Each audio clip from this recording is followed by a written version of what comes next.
বিশ্বকাপের টিকিট কাটাই ছিল, অপেক্ষা ছিল শুধু বিমানে ওঠার। তবে শেষ মুহূর্তে এসে বিশ্বকাপ দল থেকে বাদ পড়ে গেলেন মোহাম্মদ সাইফুদ্দিন। বিশ্বকাপ দল আইসিসির কাছে জমা দেওয়ার ডেডলাইন ছিল 1 মে। এর মধ্যে বিসিবি একটা দল ঠিক করে পাঠিয়েও দেয়। তবে শেষ পর্যন্ত পারফরমেন্সের কারণে একটি পরিবর্তন আনতে বাধ্য হয়েছে নির্বাচক প্যানেল, আর তা মোহাম্মদ সাইফুদ্দিনের জায়গায় তানজিম হাসান সাকিব। সাইফুদ্দিনের পারফরমেন্সে নির্বাচকরা ভীষণ হতাশ। বিশেষ করে জিম্বাবুয়ের বিপক্ষে শেষ টি-20 বোলিংয়ের দৌড় থেকে ছিটকে দিয়েছে সাইফুদ্দিনকে। 4 ওভারে 55 রান খরচ করা এই প্লেসার স্লগ ওভারে 1 ওভারে বিলি করে 19 রান।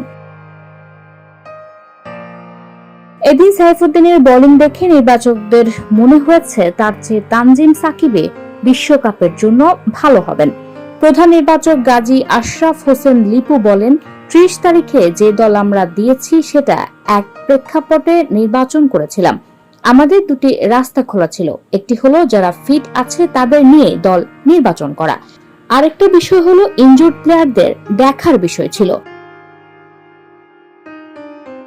তার পারফরমেন্স অ্যানালাইসিস করার দরকার ছিল। সেই আলোকে আমরা আস্থার জায়গা থেকে সাইফুদ্দিনকে রেখেছিলাম।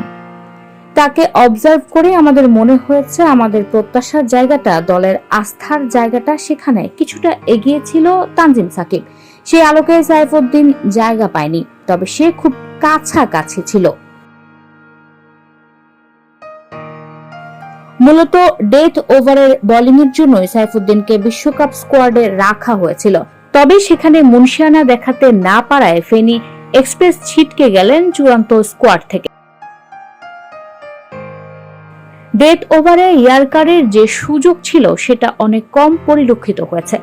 আরো অনেক উন্নতি করতে হবে। ঘরোয়া টুর্নামেন্টের সাথে আন্তর্জাতিক ক্রিকেটে তারতম্য লক্ষ্য করেছে। না হলে বিপিএল এর আলোকে চিন্তা করেই আমরা দল গুছিয়েছিলাম। আমরা সেই দল থেকে বেশি বিচ্যুত হইনি।